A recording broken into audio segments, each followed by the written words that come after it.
So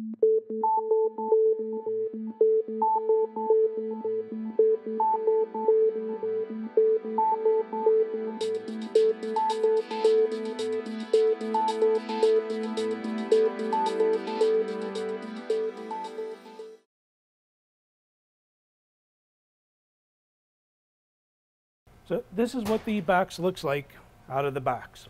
So you can notice hot and cold from the bottom being fed in. Yes, they are 1/2 inch. And then you have port A, port B, and port C. All of them are 1/2 inch as well. And your matrix, your piping matrix up front with your level area.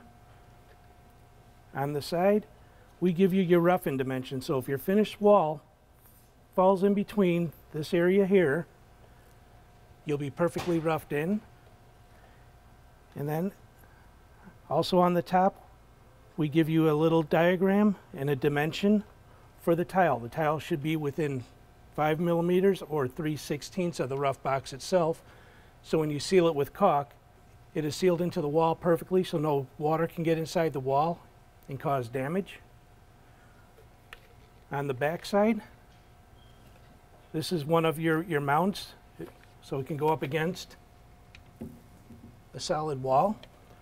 Or we also have this mount that you can ratchet forward or back, and there are clips to lock it in place, so you can use this to solidly mount your valve as well. So with every GROHE SmartBox, you do have a ledge to put a level on to make sure that the valve is level in the wall. And then on the front, we have a matrix showing you all the different piping diagrams. So for this one, we're using a shower head and a hand shower. So we will be using port B and C. And A over here, we will be capping off. So here we are on the back side of the wall. And as you can see, the hot and cold are coming in from the bottom. And then we have port A capped off for this configuration, port B going to our shower head, and port C to our handheld shower. Always cap off the port that is not being used. You do not want any surprises in your wall, as this will always be under pressure. So for this configuration, we're using the front bracket or the front brace to mount the valve. You can see we have it mounted on a piece of 1/2 inch plywood. The box will fit inside of a 2x4 wall, no problem. You can see there's plenty of room back here if they wanted to put the wood on the back side of the rough valve itself and mount it between the two 2x4s. But in this case, we have it screwed into this piece of wood, and we're using the front bracket, and you can see it's very solid. So once you have your tile work up, you will need to cut back what's left of the box coming forward out of the wall, and you can do that with a multi-tool. I have it set at a low speed so I get a good cut, and I'm going to try getting as close to the tile as possible.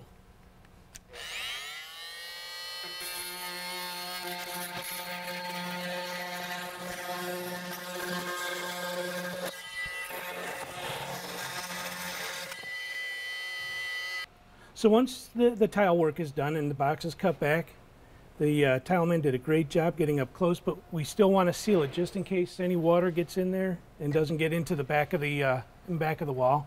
So you can just use your caulk and go around.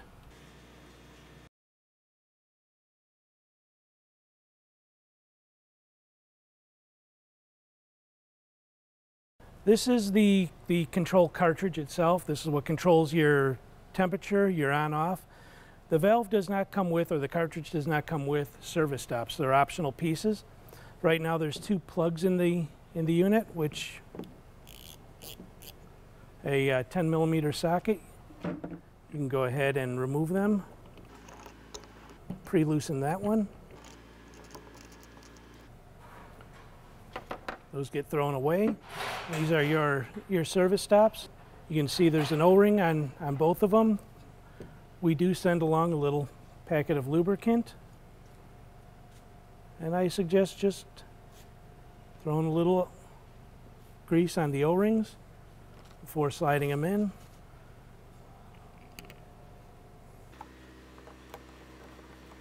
You can thread them in until they bottom out.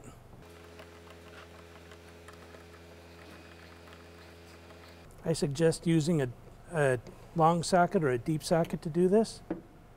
And then you have your 2 little keepers. and they just snap on into place, and you'll hear them snap in. So with them threaded all the way in, the water is off to the cartridge, and this is where the deep socket does come in handy, because now you can back it out, and it'll only go so far because of the keeper, and water is on.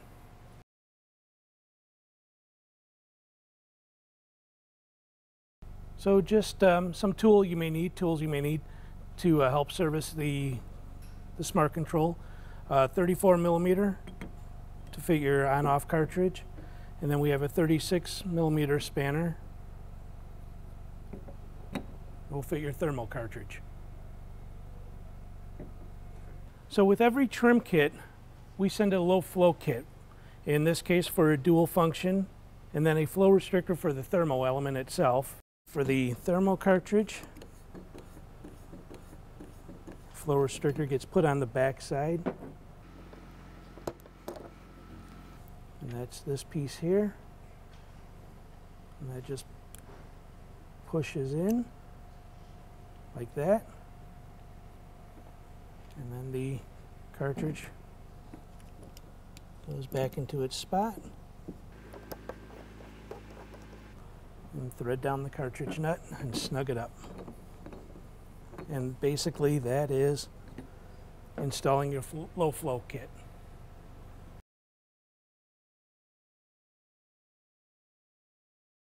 So now you're pretty much ready to install your cartridge, but before you do that, there is a flush plug in place.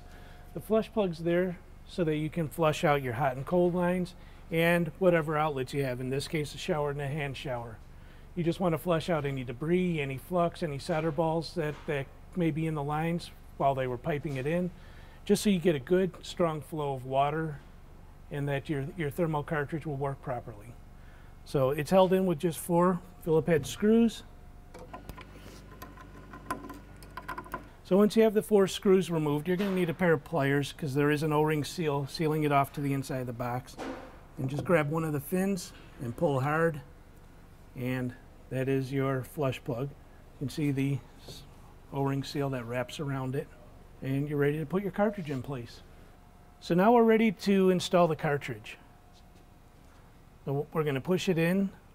We're going to use these oval holes here to mount it inside the rough box. This is the cartridge that we used to install the service stops on, so they're already installed. The oval holes allow us to adjust the cartridge just in case it's not level, the box isn't level in the wall. This will allow us to have our buttons level. So the cartridge itself will simply push into place, and then we'll use these 4 stainless steel screws to hold it in place. Now with them just snugged, we can put the level in place and rotate the cartridge so it is level in the wall. There we go. And once you get it perfect, just go ahead and firmly snug up all 4 screws. And we're done.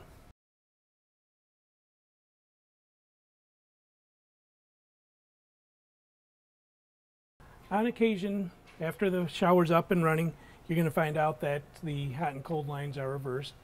In that case, a reversing cartridge is needed. So to install the reversing cartridge, first shut off your service stops with your 10 millimeter socket, which I've already done here. Take your 36 millimeter socket,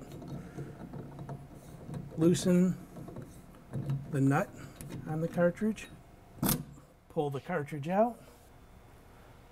Take your reversing cartridge. Here you have your little pimple on it. Line it up with the cutout on the inside of the valve. Push it in straight. There it goes. You'll feel it pop into place. Snug up that cartridge nut. And then back with your 10 millimeter. Open up your service stops. Hot and cold, and at that point, like any other thermostatic valve, you'll have to go through your calibration procedure, but once you have that done, you're ready to go.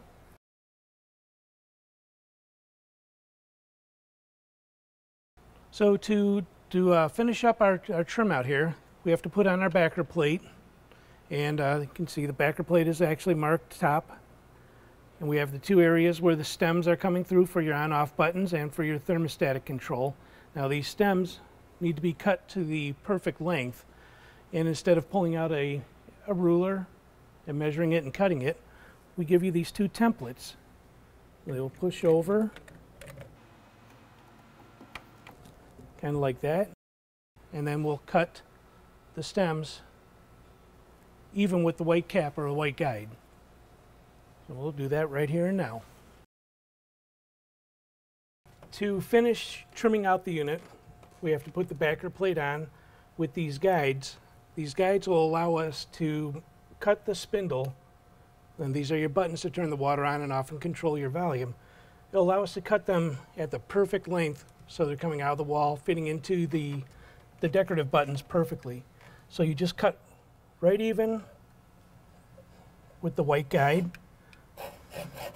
And it's best to use a hacksaw, less vibrations than a power tool, and just cut them evenly.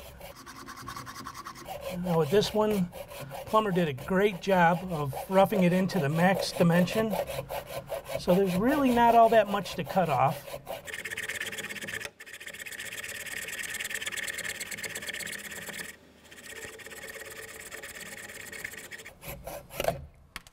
But doable. So one down, one to go. So once they're cut off, you can just... So now we can remove the backer plate once I remove the 4 screws. Now to put the knob on, put your white guide ring in place. You can see there's a little squared out piece which will go to the left. Just kind of put the knob in on an angle, and there you go. Push to snap it in place.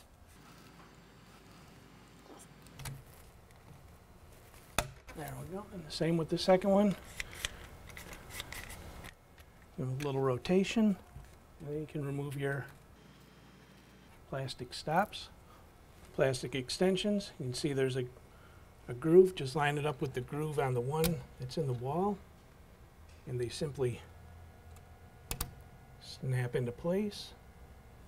Take your plate, push it over, and go ahead and reinsert your 4 screws.